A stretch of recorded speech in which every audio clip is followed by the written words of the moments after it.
Bismillahirrahmanirrahim. Assalamualaikum warahmatullahi wabarakatuh. Perkenalkan, kami dari kelompok PSB atau Pemuda Suka Baca yang beranggotakan saya Sinti Pertiwi, Yeri Valentino, Kalisa Akasya, dan Dina Ramdan.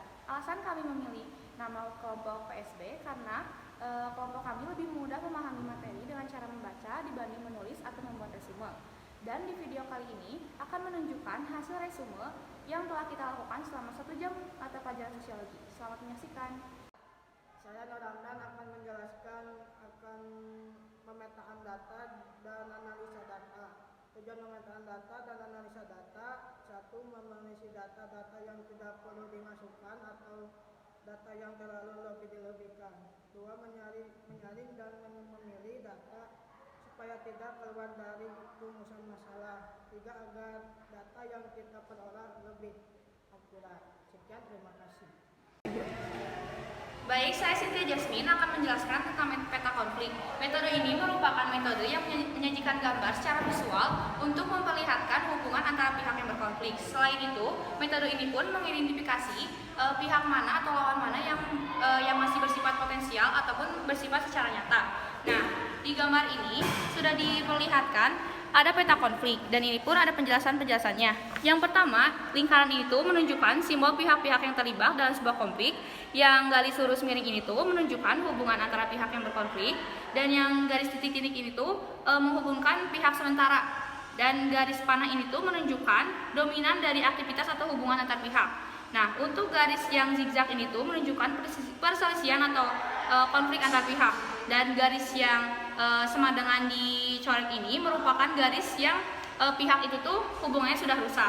Nah, ada ini persegi panjang ini menunjukkan isu atau topik masalah yang dibahas, dan ini ada garis setengah lingkaran itu tuh menunjukkan seperempat lingkaran yang menunjukkan kelompok luar.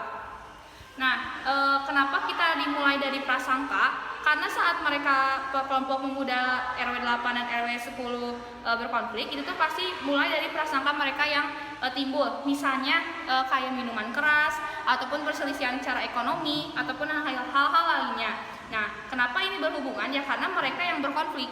Nah, ini tuh pihak garis ini tuh menunjukkan perselisihan antara kedua pihak. Nah, kenapa dihubungkan dengan polisi dan Babinsa sebagai titik-titik kecil ini? Nah, karena titik-titik ini tuh jadi pihak yang membantu konflik itu berlangsung, tapi sementara. Nah, kan Babinsa dan polisi di kasusnya Joko DKK ini tuh hanya sebagai kayak pihak ketiga untuk menyampaikan materi ataupun menyampaikan mediasi agar pihak itu tuh tidak berkonflik lagi. Nah, dan yang garis ini tuh menunjukkan bahwa Karang Taruna itu lebih dekat dengan kelompok pemuda RW 10. Tapi di garis Karang Taruna dengan RW 8 itu ada garis sama dengan yang dicoret. Itu tuh berartikan bahwa hubungan mereka tuh agak sedikit rusak ataupun bisa dikatakan slack. Nah, kenapa Karang Taruna dan kepala desa memiliki ikatan yang kuat? Karena ya kita juga mengetahui struktur di kelurahan ataupun di kecamatan bahwa kepala desa tuh pasti di bawahnya ada satuan Karang Taruna. Nah, di konflik Joko ini mereka mengundang kepala desa dan meminta bantuan kepada Karang Taruna untuk menyiapkan ruangan untuk kepala desa dan tokoh masyarakat yang diundang. Nah, oleh karena itu kepala desa dan Karang Taruna sangat berkaitan, dan mereka pun bisa mengundang tokoh-tokoh masyarakat yang bisa menyelesaikan konflik itu dengan bantuan kepala desa. Sekian yang saya sampaikan, terima kasih. Perkenalkan, nama saya Yeri Valentino Dermawan. Di sini saya akan menjelaskan pohon konflik.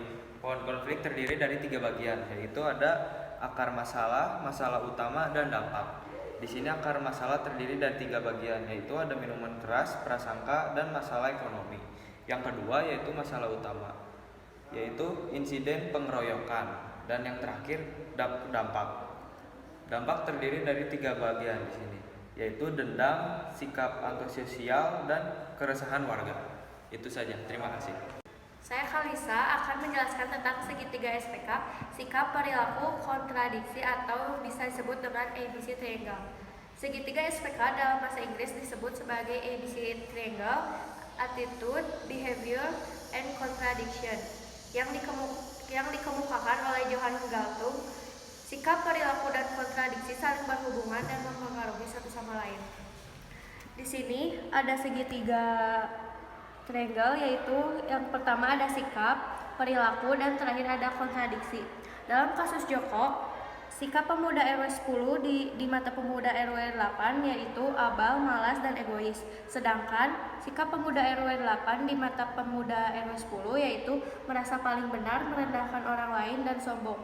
Karena hal itu, mereka memicu kontradiksi, yaitu PHK dan minum-minuman keras, aktivitas yang mengganggu kesenangan warga, kecenderungan main hakim sendiri, dan sudah didamaikan, tetapi mereka masih memiliki dendam. Sekian dari saya, terima kasih. Dalam metode analisis konflik, kelompok kami memilih pohon konflik karena dengan pohon konflik kami lebih mudah untuk pemetaan data karena sudah menjelaskan 3 poin inti, yaitu akar masalah utama, dan dampak. Dengan itu, kelompok kami bisa lebih tersusun dalam proses diskusi. Baik, sekian yang bisa kami sampaikan. Mohon maaf bila ada kesalahan kata, dan semoga hasil diskusi atau hasil resume yang kami sampaikan bisa berguna dan bermanfaat. Wassalamualaikum warahmatullahi wabarakatuh.